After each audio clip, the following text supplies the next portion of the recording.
Assalamualaikum warahmatullahi wabarakatuh. Perkenalkan, saya Vina Maulia Rahmawati dan dua teman saya yaitu Dahlia Nur Yahya dan Alida Ulia.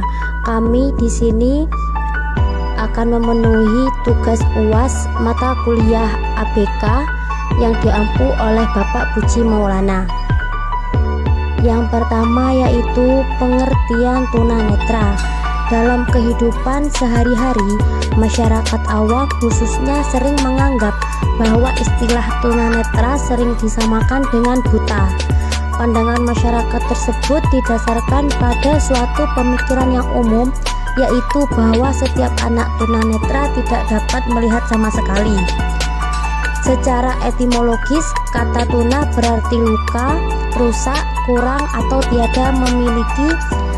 Netra berarti mata atau penglihatan. Jadi tunanetra berarti kondisi luka atau rusaknya mata, sehingga mengakibatkan kurang atau tidak memiliki kemampuan persepsi penglihatan. Dari pengertian tersebut dapat dirumuskan bahwa istilah tunanetra mengandung arti rusaknya penglihatan.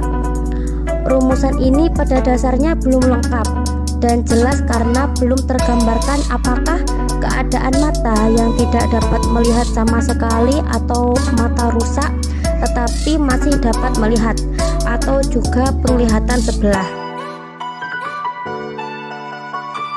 Yang kedua yaitu klasifikasi anak tunanetra. Anak tunanetra adalah anak-anak yang mengalami kelainan atau gangguan fungsi penglihatan yang memiliki tingkatan atau klasifikasi yang berbeda-beda. Secara pedagogis membutuhkan pelayanan pendidikan khusus dalam belajarnya di sekolah. Berdasarkan tingkatannya dapat diklasifikasi sebagai berikut. Yang pertama yaitu berdasarkan tingkat ketajaman penglihatan.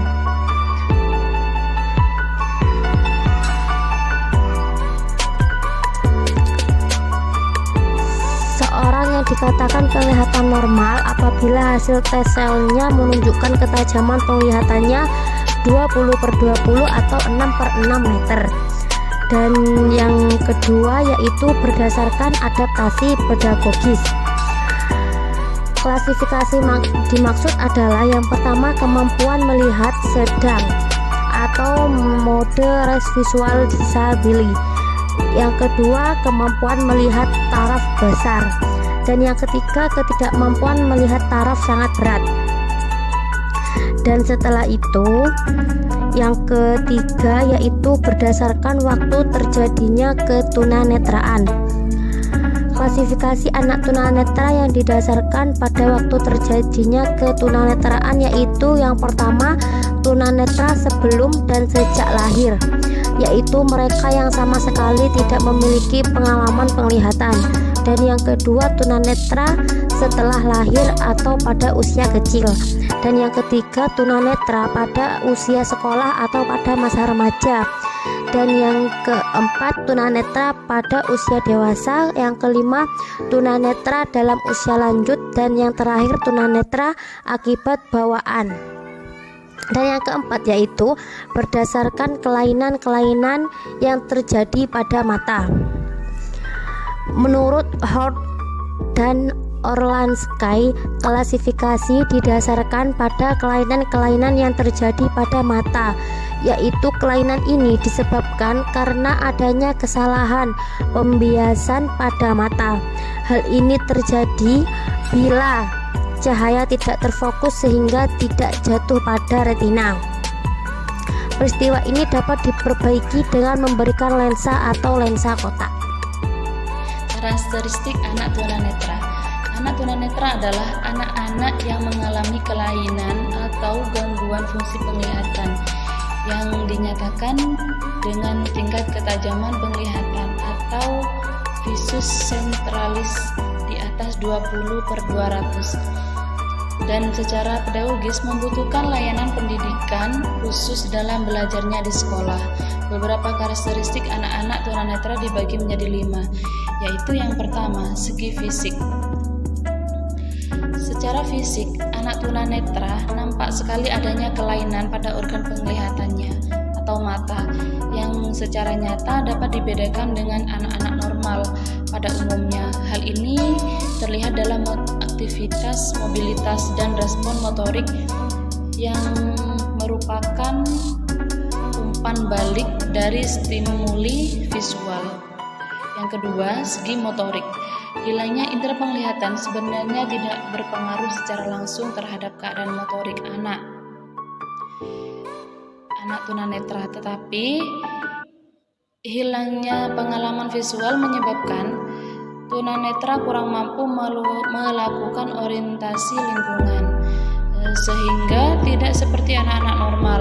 Anak-anak tunanetra harus belajar bagaimana berjalan dengan aman dan efisien dalam suatu lingkungan dengan berbagai keterampilan orientasi dan mobilitas.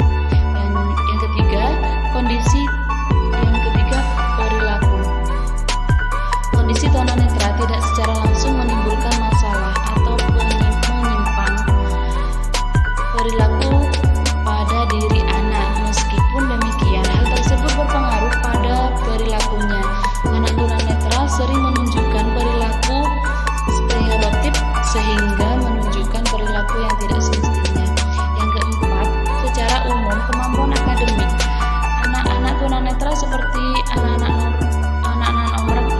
normal pada umumnya. Keadaan tunanetraan berpengaruh pada perkembangan keterampilan akademis, khususnya dalam membaca dan menulis.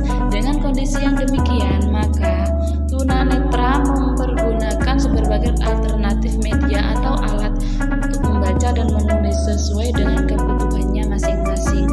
Dan yang kelima, mengingat tunanetra mempunyai keterbatasan dalam belajar melalui pengamatan dan menirukan, maka anak tunanetra sering mempunyai kesulitan dalam melakukan perilaku sosial yang benar sebagai akibat dari ketunanetraannya yang berpengaruh terhadap keterampilan sosial. Anak tunanetra perlu mendapatkan latihan langsung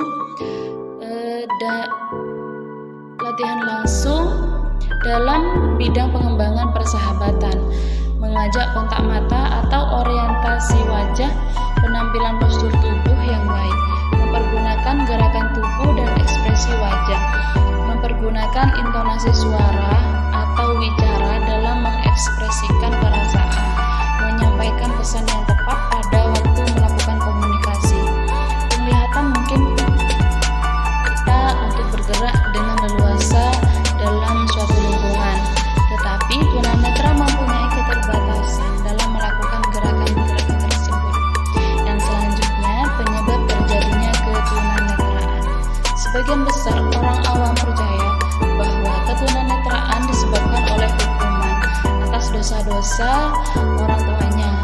Namun, kalangan yang lebih profesional memandang bahwa hal tersebut disebabkan oleh keturunan atau terjadinya infeksi beberapa penyakit tertentu.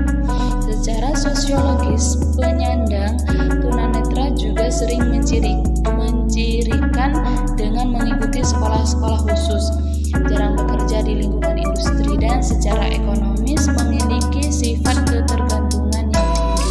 Sedangkan secara psikologis, mereka sering dicirikan dengan pemilikan indera yang superior, terutama dalam hal perapaan, pendengaran, dan daya ingatnya.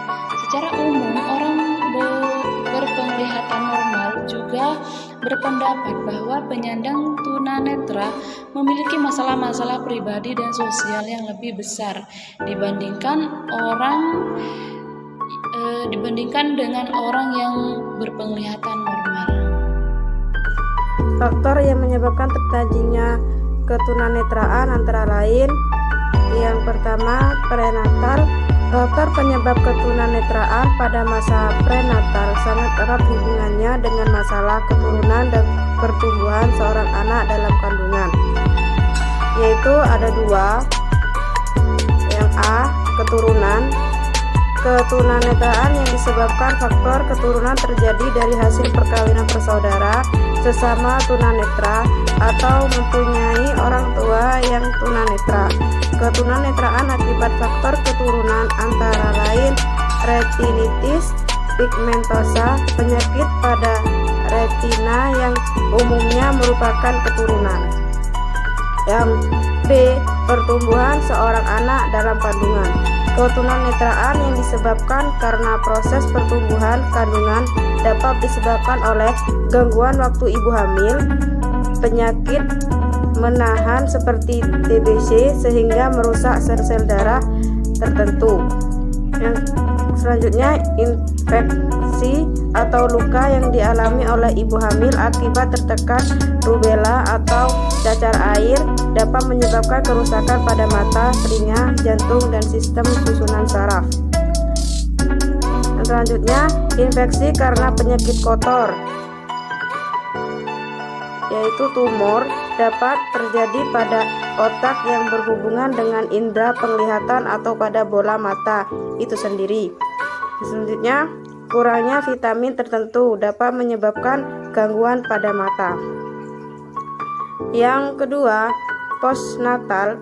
Penyebab ketunanetraan yang terjadi pada masa postnatal dapat terjadi sejak atau setelah bayi lahir, antara lain ada 3. Yang pertama, kerusakan pada mata atau saraf pada persalinan akibat benturan alat-alat benda keras.